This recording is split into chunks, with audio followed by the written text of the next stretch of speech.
Halo pemirsa, apa kabar? Senang sekali saya Evi Nur Afia kembali menjumpai Anda, tentunya dalam program acara BPSDM Update.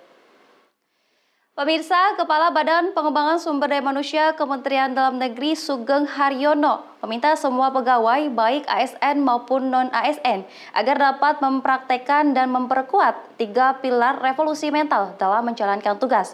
Revolusi mental ini merupakan pergerakan untuk mengubah etos kerja, cara berpikir, dan juga cara hidup bangsa negara berdasarkan Pancasila yang berorientasi kepada kemajuan. Kepala Badan Pengembangan Sumber Daya Manusia Kementerian Dalam Negeri Sugeng Haryono memimpin apel gabungan pada Senin 14 Maret 2022 lalu yang dilaksanakan melalui aplikasi Zoom Meeting. Dalam apel gabungan tersebut, Sugeng menitik beratkan pembahasan tentang 3 pilar revolusi mental saat bertugas, yaitu etos kerja, integritas, dan juga gotong royong. Salah satu pilar yang menjadi perhatian utama adalah terkait etos kerja para pegawai BPSDM Kementerian Dalam Negeri yang diwujudkan dalam sikap disiplin yang berhubungan dengan jam kerja, berpakaian, atribut, dan kehadiran. Saya ingin menyampaikan dan mengingatkan kembali begitu banyak tulisan terkait dengan 3 pilar atau 3 prinsip atau 3 nilai revolusi mental. Di lapangan parkir motor saya lihat juga tertulis sangat besar, hampir semua ruangan ada, di dekat ruangan kepala badan saya lihat malah ada banner, ada tertempel, di gedung F juga banyak, di lift tertulis. Izinkan saya mengingatkan kembali untuk saya dan Bapak Ibu sekalian.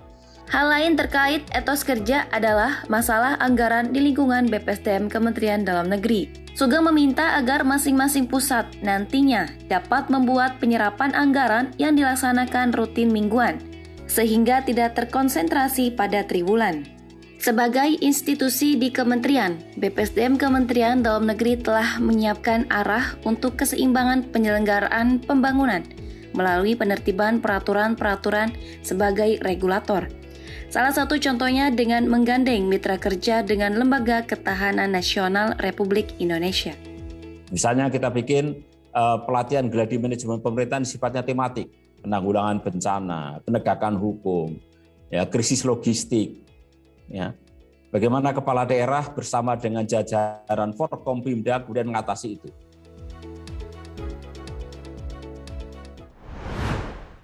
Pemirsa, Ari Ginanjar Agustian yang merupakan seorang motivator menjadi narasumber di podcast Bikin Bangga Indonesia diselenggarakan oleh BPSDM TV Kemendagri pada Selasa 15 Maret 2022 lalu. Tokoh pembangun fondasi aparatur sipil negara yang berakhlak tersebut optimis bahwa Indonesia dapat mewujudkan mimpi menuju Indonesia emas di tahun 2045. Syaratnya adalah semua aparatur negara dapat menerapkan core values berakhlak. Core values ASN berakhlak dicanangkan dan diresmikan langsung oleh Presiden Joko Widodo pada 27 Juli 2021 lalu. Nilai dasar instansi pemerintah tersebut merupakan akronim dari berorientasi pelayanan, akuntabel, kompeten, harmonis, loyal, adaptif, dan kolaboratif. Kadang itu hanya menjadi aturan-aturan yang tertulis di perundang-undangan, kemudian hanyalah kewajiban, tetapi tidak menjadi sebuah filosofi dan inspirasi. Nah, saya ingin sekali bahwa berakhlak gitu ya, yang sudah dicanangkan oleh pemerintah, itu sudah diterima bukan hanya oleh akal karena perintah dari atasan, bukan hanya diterima oleh moral karena itu tuntutan lingkungan, tetapi dari hati nurani yang terdalam itu diterima. Core values ASN berakhlak adalah akar moral untuk membangun negara Indonesia lebih maju lagi, sekaligus sebagai kompas dan jangkar para aparatur sipil negara.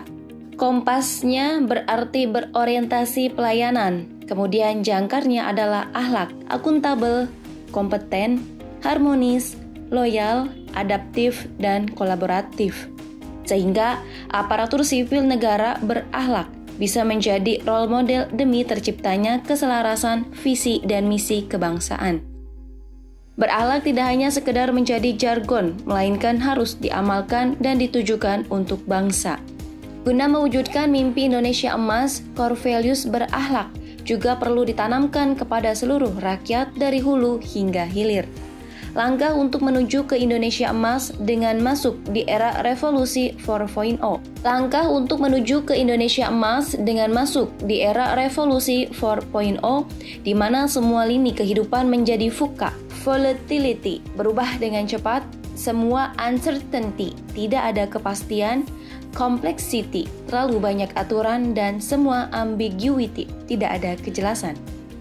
Kalau semua kabupaten seperti katakanlah berakhlak menjadi nilai-nilai dasar, semua provinsi, semua gubernur, Indonesia emas jadi. Indonesia akan menjadi 5 besar dunia itu. Bukan cuma sekedar mimpi ya Pak ya, akan terrealisasi. Saya yakin sekali, dan itu bisa. Berita selanjutnya, pemirsa, Kepala Badan Pengembangan Sumber Daya Manusia Kementerian Dalam Negeri Sugeng Haryono menekankan pentingnya membuat rencana strategis penyusunan dokumen demi tercapainya tujuan dari sebuah perangkat daerah. Dalam acara pembukaan Diklat Penyusunan Dokumen Renstra di Hotel Harper, MT Haryono, Jakarta pada Senin 14 Maret 2022 lalu, Kepala Badan Pengembangan Sumber Daya Manusia Kementerian Dalam Negeri Sugeng Haryono menegaskan urgensi dari perencanaan adalah menentukan kompas atau arah selama 5 tahun yang akan datang. Seorang perencana harus memperhitungkan perkembangan lingkungan strategis yang digunakan untuk melakukan proyeksi kondisi pada masa depan. Dokumen Renstra itu sangat penting karena itu membawa dan menentukan arah yang ingin dituju dari suatu perangkat daerah. Karena kalau kita bicara Renstra berarti perangkat daerah. Renstra itu diturunkan dari RPJMD. Sama halnya dengan Renstra, RPJMD itu 5 tahun, Renstra juga 5 tahun.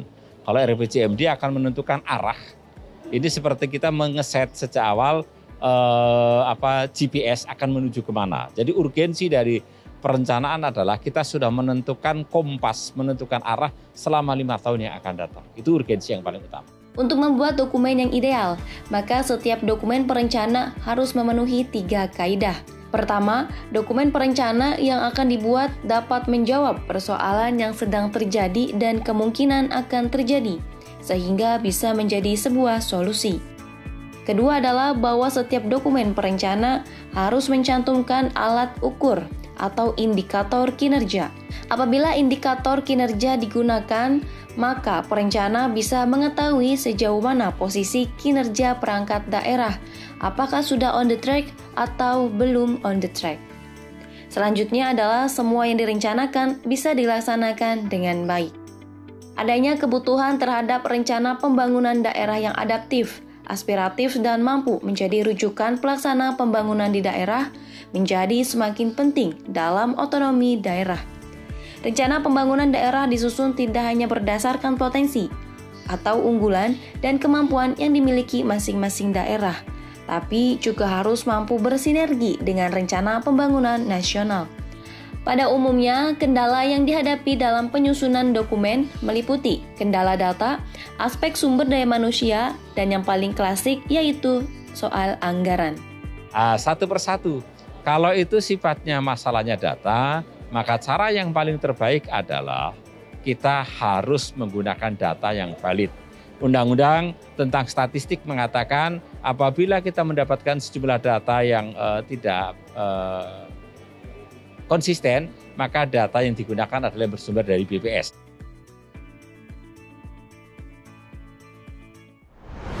Pemirsa, pandemi COVID-19 di Indonesia kian bermutasi, maka tetap waspada dan selalu patuhi protokol kesehatan COVID-19. Pemirsa, saksikan terus BPSDM Update setiap hari Senin hanya di channel YouTube BPSDM TV Kemendagri. Demikian BPSDM Update kali ini, terima kasih dan sampai jumpa.